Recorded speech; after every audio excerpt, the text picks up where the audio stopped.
Times. Why is it the Times has the story but not the memo? Well, we've been working. I've been working on a story for the past few days about the fact that Comey had written these. We thought that that was pretty significant in and of himself. And then in the process of pushing on those doors this morning, I learned more about one of these memos. And someone that had seen them recounted details to me. We felt comfortable with those details. Let's start with this, what appears to be a memo to file by the FBI director. Right. That conveys a one-person view of what happened in a conversation with at least one other person, the president. What do you make of this? Well, further than that, Lou, let me read to you the article from MSNBC saying neither NBC News nor The Times has seen the actual memo. Think about that. They're reporting that someone whispered to them about a memo that may or may not exist in somebody's file at the FBI. This is truly deep state, and you have collusion. I mean, this passes for reporting? This is beyond insane. The president did actually ask Mr. Comey to do something. And that thing he asked him to do was do your job, investigate the leaks. And instead of doing that and being asked by Trey Gowdy the same thing, expressing no interest at all in actually doing his job to investigate leaks, which, by the way, did compromise techniques and procedures of how we do collection, it was an arrogance about him that said, basically, I can pick and choose what I want to do. So I think they, like you point out, the White House communication staff has to believe they are now at a state of war. This is war. It's called information operations, information warfare, and clearly the other side, the deep state and the Clinton folks, and I have to say some folks on the Republican side are all lining up. The battle lines are drawn, and it's time for people to understand how to deal with this as if like it's a war. Well, first of all, I read the Washington Post story very carefully. And more than that, I spent 16 years in the United States Congress tracking all these things that are said about foreign policy.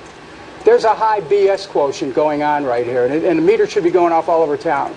We don't need to look to Russia for any affirmation here. We need to ask questions about why is this intelligence community trying to upend the President of the United States with these leaks. Here's the Post story. I mean, and all over town people are saying, well, the President did this and that. Look, I disagree with President Trump on a number of issues, but on this one, there can only be one president, and somebody in the intelligence community is trying to upend this president in order to pursue a policy direction that puts us in conflict with Russia. The question is why and who, and we need to find out. Congressman, were you aware of the existence of these memos held by Director Comey in regards to the Russia investigation? No, and this is the thing that continues to astonish me, not that I didn't know about these, but we had Director Comey come testify twice before our committee, one in open session last month, another in closed session following that, and who would have expected the need to bring him back to the Congress so quickly? But of course, that's been the course of the last 117 days. But no, I was not aware of either the conversation he described or his aides have described, or that there was a memoranda backing that up. So if the Attorney General or senior officials at the Department of Justice opposes a specific investigation, can they halt that FBI investigation? In theory, yes. Has it happened? Not in my experience, because it would be a big deal to tell the FBI to stop doing something that without an appropriate purpose. I mean, oftentimes they give us opinions that we don't see a case there, and so you ought to stop investing resources in it. But I'm talking about a situation where we were told to stop something for a political reason. That would be a very big deal. It's not happened in my experience. I have not seen the notes or the memo, and we did not have a conversation about the president ever suggesting that he dropped the investigation. This is obviously a very serious charge, the heart of which would be interference or obstruction of the investigation. Very big deal. It's not happened in my experience. Very big deal. It's not happened in my experience. Very big deal. It's not happened in my experience. A young man, Seth Rich, who worked for the Democratic National Committee to expand voting rights, was shot and killed in his neighborhood in Washington. New information from the family's private investigators suggests there is tangible evidence on Seth Rich's laptop that confirms he was communicating with WikiLeaks prior to his death. Now, the question is, why has D.C. police, as the lead agency on the investigation for the past 10 months, insisted this was a botched robbery when till this day there is no evidence to suggest that? The Rich family hired Rod Wheeler, a former MPD homicide detective, to run a parallel investigation into their son's death. Wheeler says he believes there's a cover-up and the police department has been told to back down from the investigation. The police department nor the FBI has been forthcoming. They haven't been cooperating at all. I believe that the answer to solving his death lies on that computer, which I believe is either at the police department or either at the FBI. I've been told both.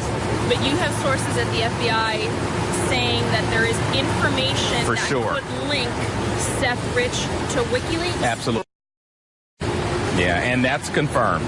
Actually, I have a source inside the police department that has looked at me straight in the eye and said, Rod, we were told to stand down in this case, and I can't share any information with you.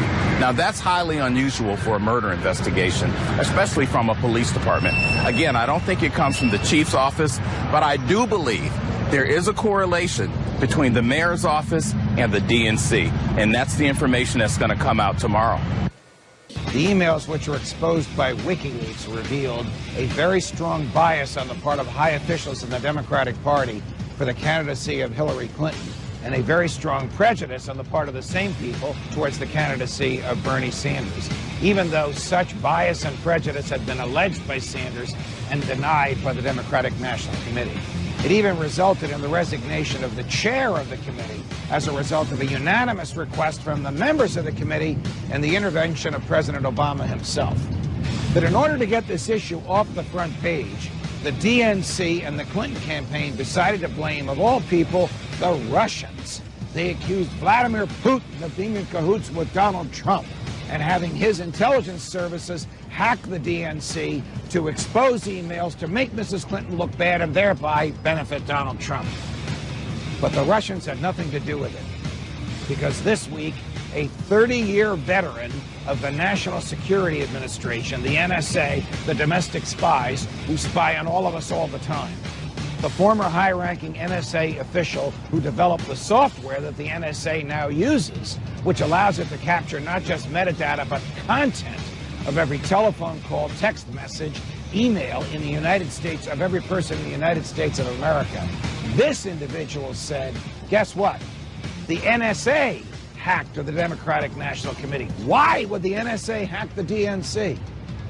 Because the members of the intelligence community simply do not want Hillary Clinton to be president of the United States, because she doesn't know how to handle state secrets. Because some of the state secrets that she revealed use the proper true names of American intelligence agents operating undercover in the Middle East. When they lost their covers, they ran for their lives, and some of them didn't run fast enough and lost their lives. It's very telling that the intelligence community would feel so strongly about Mrs. Clinton that they would attempt to sabotage her campaign to prevent her from becoming their boss. It's also telling that these folks would break American law in order to, in their view, save it. Welcome to my chambers. There can only be one president, and somebody in the intelligence community is trying to upend this president in order to pursue a policy direction that puts us in conflict with Russia. The question is why and who, and we need to find out. This is war. It's called information operations, information warfare, and clearly the other side, the deep state and the Clinton folks, and I have to say some folks on the Republican side are all lining up. The battle lines are drawn, and it's time for people to understand how to deal with this as if like it's a war.